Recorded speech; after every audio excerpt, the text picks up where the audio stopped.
Which way are you walking? Gosh, where do you start? God damn. In Gloucester, a council house has become vacant, which means a new tenant can move in, but only if the property is in a fit state. Andy Whitewood is the inspector who will make that decision. Oh dear.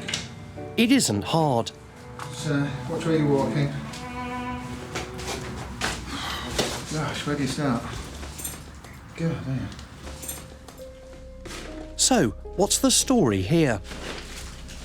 All we know about this property is that it's a couple that have split up for whatever reasons, and then it just seems to have been left,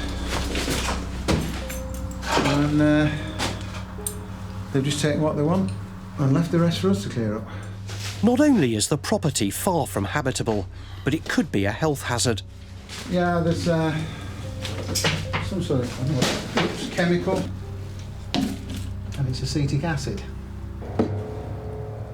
Whoever lived here has left personal items too. Oh dear, yeah. Standing on a personal photograph of someone.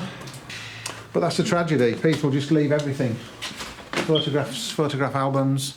It's one of the things when you come into a property like this, you're picking over people's personal lives, you know.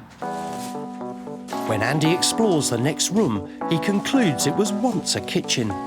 Strange that you get so much left in, you know. Well past its sell-by date. It's a car radio cassette. That's where age comes in handy. You can identify a radio cassette. Oh dear. Upstairs, the going gets even worse. That's going to be a good one. Really, with a room like that, you can't tell what's in there until you start to clear it. Is there anything in this cupboard? No, just a few. Yeah. Handbags and Got a missing door again. What did it do with these doors? That's all I know. Andy must be careful. There could be contaminated needles here. It's strange, you never know what you're dealing with. We might need to get a specialist team in to do a drug sweep, a needle sweep on a property. The thing you've got to be careful of, the most inoffensive looking stuff, like a bundle of clothing, is the worst stuff, because if you plunge your hand into that and there are needles in it, it's too late, so you know. In the midst of the chaos, there are some sad reminders of happier days. Sadly, it's all kids' stuff. It's just been left. Yeah, I mean, there's another photo album there. Yeah, which is personal photographs. People's history, they just don't seem to want to keep it. It's just been left. Sad, really. But there we are. Andy and his assistant have seen enough. The next time they're here, it will be in force. We'll get the clearance team in and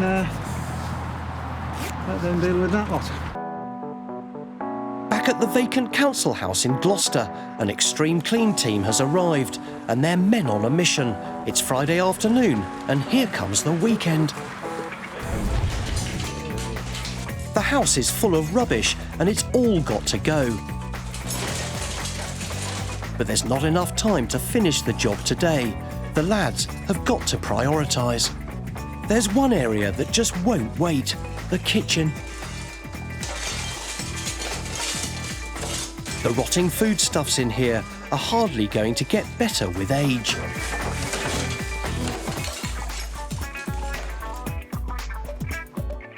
After a kitchen blitz, it's fit for some new bits.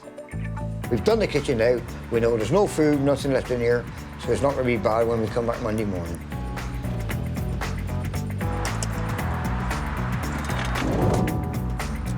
We're off down the yard now and try and get rid of this the best we can now. Start with empty van again on Monday morning and do exactly the same again. The team call it a day because their weekend starts now. Litter comes in all shapes and sizes, and today it's L for large. They've had a report via our switchboard about an abandoned vehicle, so we as officers are here to assess it. Lewisham Council enforcers John and Steve are first on the scene. Well, obviously the vehicle's been here for a period of time. As you can see, the dirt build up under the tyres It's got a smashed window here, and obviously just checking that the doors are open. Therefore, this vehicle will deem to be hazardous. So therefore, we will put a notice on it and remove it instantly. Research has found that the presence of abandoned vehicles encourages crime and increases the fear of crime. If we don't remove it, someone could steal it and blow it up on the estate, causing further damage. But before the legwork comes the paperwork. So these forms are basically just, I'll put the registration of the vehicle, the make, the model, the colour. Satisfied the car has been abandoned and the owners can't be traced, John and Stephen prepare for its removal. But it isn't always this straightforward. Do get grief, but you know, you generally are able to deal with things. If someone comes out being aggressive, then we'll walk away. There's always another day to catch them. Right. So that's the way we work. Yeah. We don't fight them. We're not allowed. When John isn't dishing the dirt on Lewisham litter, he can be a bit of a dish himself.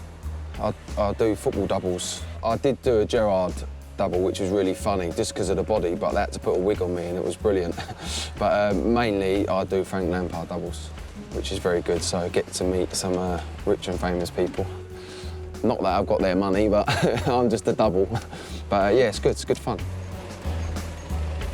And Steve isn't about to be outdone in the soccer stakes. I coach a football team on a Sunday, under 16s. There's a lot of competition. A lot of competition with the parents and mums and dads as well, if it doesn't go their way. Funny enough, this Sunday, we saw an old lady running on with a brolly going to hit one of the members of the other opposite team's family. And the game got stopped, so we carried on as normal and I won. But now it's time to take this unloved jalopy to its final resting place. Sadly, there's no rescue home for abandoned cars, at least not in this borough. Now that vehicle will go into the pound and will be destroyed. It seems some people just won't learn. Definitely got to go and get a bacon sandwich and a cup of tea. No skiving, obviously. Go and bring the paperwork back to the office and then go home. See the wife and kids.